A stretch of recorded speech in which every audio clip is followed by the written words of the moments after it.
7th crystal. Meanwhile, Ninban is still looking for that book.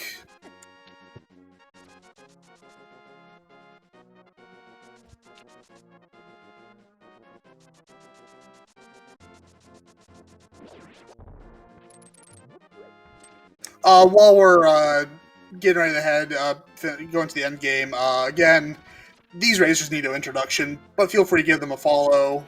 Andy and Ninban, feel free to give my co-commentator SmirkJD a follow, and our tracker Soa8, or just Alsoa. Sorry, I don't know. I keep got the restream mixed up, but Alsoa is our tracker. Feel free to give him a follow. Yeah, big shout out to chat and everybody involved, to T Sigma as well. Everybody, that's volunteering. Big shout out and big thanks to everybody there. Thanks for being here, chat, and watching this super hype race. Looks like Rando really did a number today with that book and Agina holding both the bow and the flute. But that's Rando for you. Things happen, and it's just part of the game.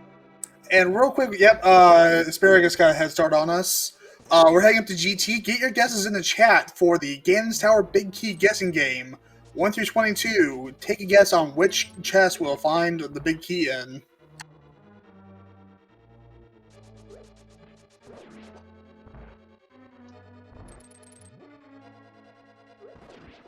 Of course, my vote, like I said, I root for Chaos, I root for 22. Except when I'm playing.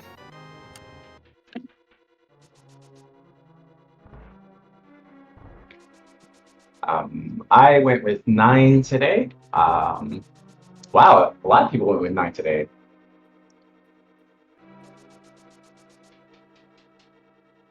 So all you 22s in the chat and Tar Room, I see that and I respect it.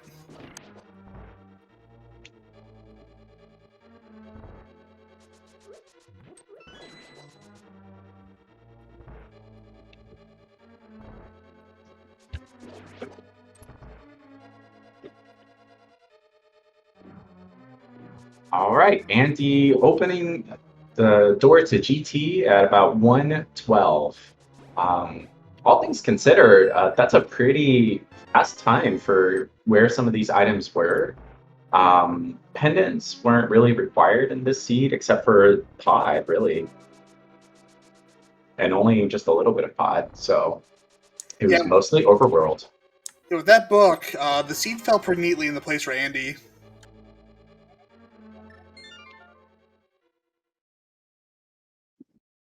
All right, got a small key in the right. That's checks 1 and 2. Looks like Andy will continue right.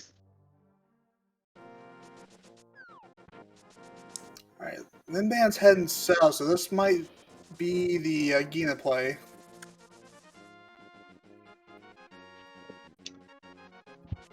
I don't believe he has a whole lot of options remaining. I mean, he's gone into Eastern Palace without the bow. He's already checked everything in pod. He can't go into Mire, so I think this is the last thing he can do. So he's gonna find his book here. Oh gosh, that was checks 3, 4, 5, and 6, I think, for Andy's side for keeping count of the GT big key. Yeah, unfortunately, Ninban's will be pretty disappointed. Yeah, there it is. You saw his reaction there. Not too happy with the book being there in Akina. Now, this is still a little dangerous. Oh, the key there. Check number 7 for Andy. So big key was 7. Did anybody guess that? Make Elge.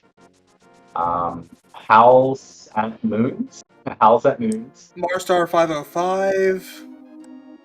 Thanks. I don't see too far back on the chat. I had to refresh it. So. Orbital Bear. Looks like Orbital Bear got it first. Orbital Bear got it first. So, good job, Orbital Bear. Good job to everybody that guessed it. You are all winners. Yeah, that's what I was going to say about the book, though. The book there in Agina is going to lead Ninban probably to checking Desert first before going all the way to Ether Tablet and Bombos Tablet. So that's also a little bit unfortunate. I mean, Andy did the same thing, so It's just the nature of like, okay, you check the thing that's really close to you first, and it's also more dense. So, but Yeah, making either tablet your first play after getting book would be kind of interesting. right.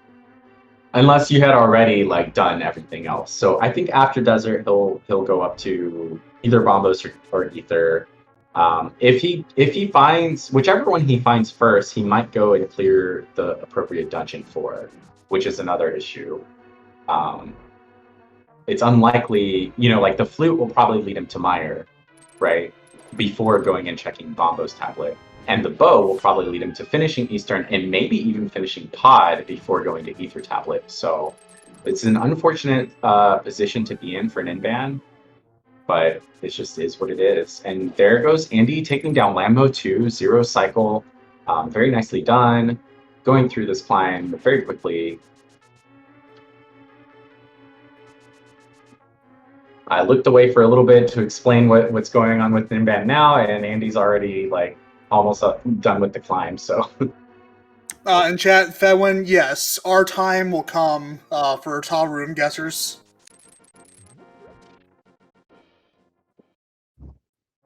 Subpar chess player. The major divergence was Andy checked Agina early, which had the book, and that led him to check Ether Tablet while he was up on Mountain, as well as Bombo's Tablet when he was in that area, and both of those had progression. So that was the major divergence, or at least the cause of divergence. Um,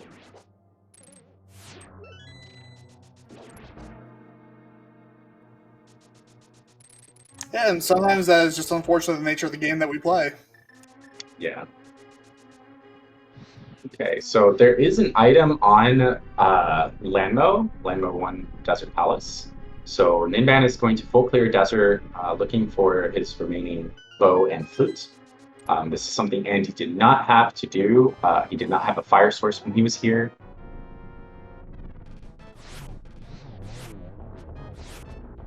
Getting that validation check, finding that single green rupee.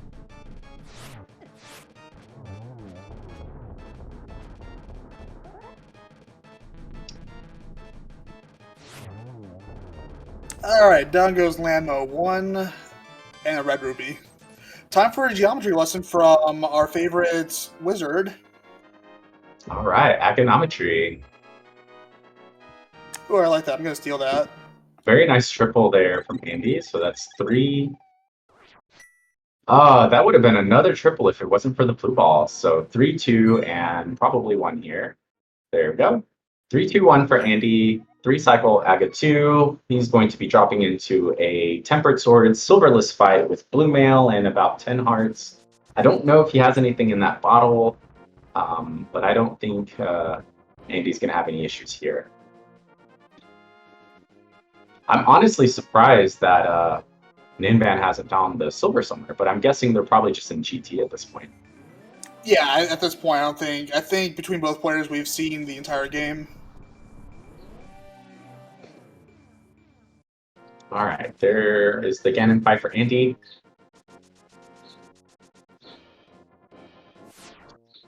Very nicely done. 3 hits and double spin there. I believe that's the one. And doing the dash strats into phase 2.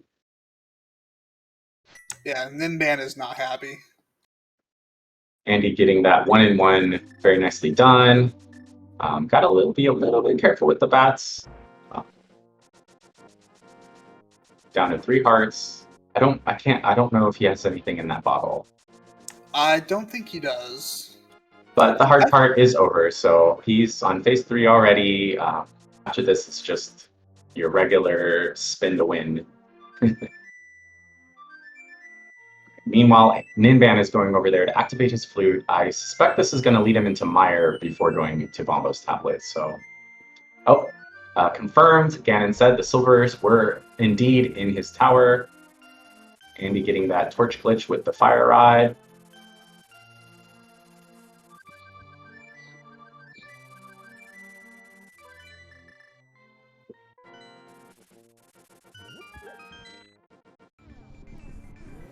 Nicely done with the triples there.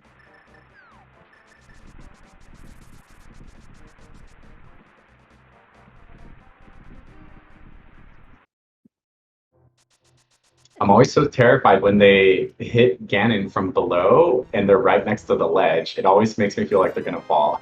Down goes the pig. Go ahead, The pig is roasted. Get your GGs in the chat for Andy, who has all he needs to do is cross the bridge and claim the Triforce. All right, and there goes Andy crossing the bridge with a final time of 1:19:57. GGs to Andy. And looks like Yeah, thanks, Solsky.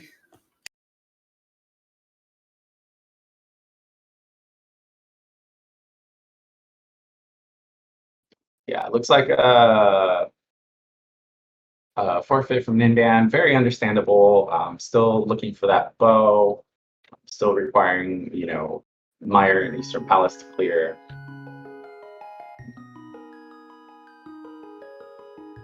All right, so Andy will be heading to the final top 32 bracket. You say he's going to be facing off against P-Train? I believe so. I tried to look at the brackets. It's a little confusing, but I believe Andy will be facing P-Train in the next round, which is the top 32. So definitely something to look forward to. Not sure if either of them are going to be joining us for interview. Looks like. Okay, so no interviews? No, they're in the setup to join, so I believe they are. I think we just need T Sigma to bring them up.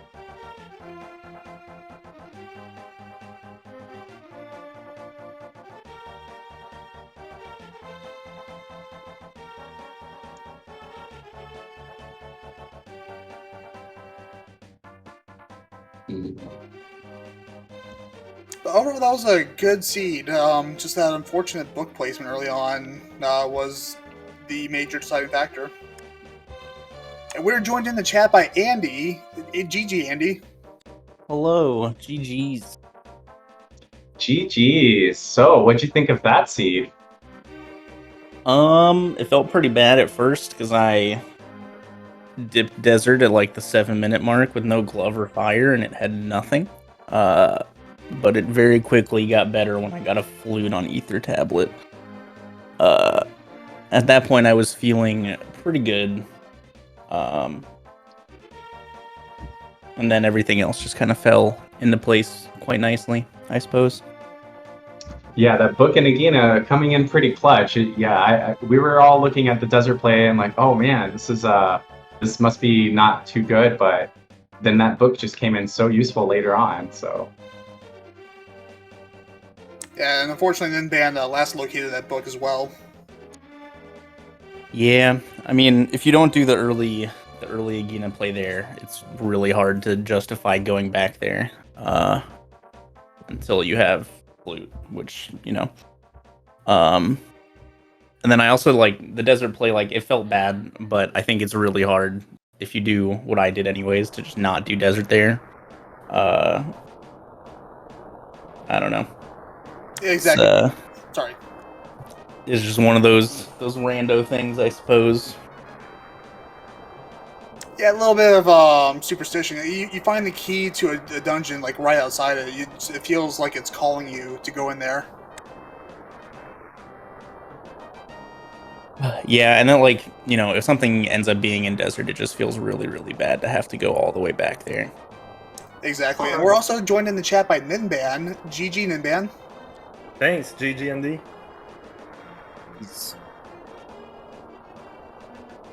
What were your thoughts on the seed, Ninban? It was a nice seed. Having boots from the start is very good. Oh wait, that's the point of the whole tournament.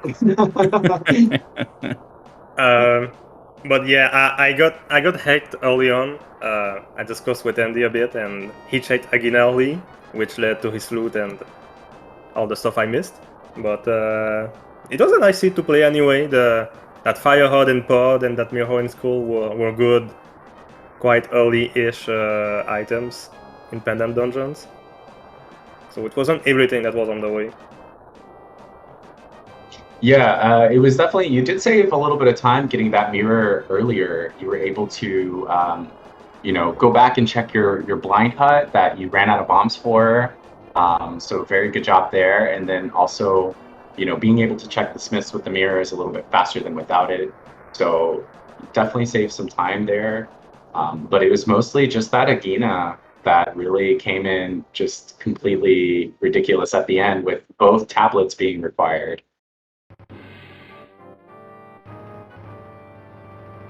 Yeah, that was something. Shout out to Kak not having a single bomb in all the checks. Yeah, I was like, wow, no bombs in CAC at all. Yeah, that is rare and unfortunate.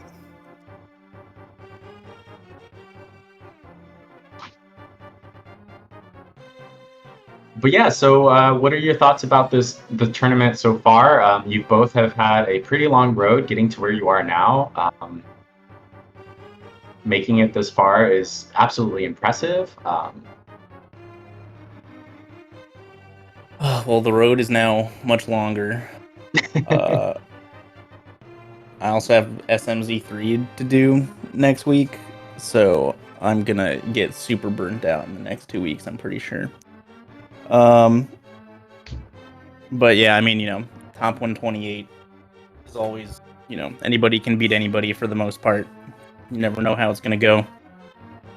Ninban has beaten me a handful of times before in our limited races, so I definitely was not like feeling confident going into this race, that's for sure. Everyone's good. You never know what's gonna happen. Cool to make top 32, but we got a long way to go still. On my side, well, I'm out of that road that you're taking, Andy, and I could say I'm glad I got where I am, because just as he said, everyone is good like in top 128, so that's all right, and I can avoid having to do 10 matches in 2 weeks. So I'm glad about that, and but we'll just continue. Maybe next year try the qualifiers again. Yeah, for sure. Excellent points by both of you. You're absolutely right. Everybody up there is just so good. It's an incredible accomplishment just to make it that far, and you guys made it to where you are now. I believe Andy will be facing off against P-Train in his next match for the SGL brackets. So that'll be something to keep an eye out for. But big GGs and congrats to both of you guys. Thank you guys for commentating. Shoutouts to the restreamer and the tracker. I appreciate it.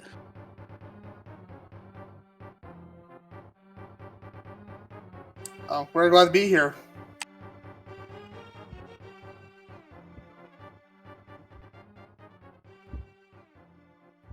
Any final thoughts to close out the interview?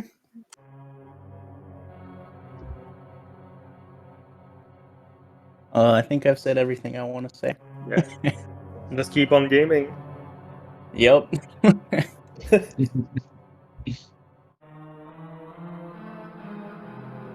All right, just want to say another big thanks then to everybody involved, to both of the runners today, Andy and Ninban. Be sure to give them a follow if you're not already. Shout outs to my co-com, Lucian Greeth, for taking the lead here, to the restreamer, and to the tracker, Alsoa. It was not Alsoa's fault, you guys. The tracker system was just being ridiculous today. And then a big shout out to SpeedGaming for hosting these restreams. So yeah, shout outs to everyone involved. Thank you so much, everyone. Yeah, have a great day, everyone.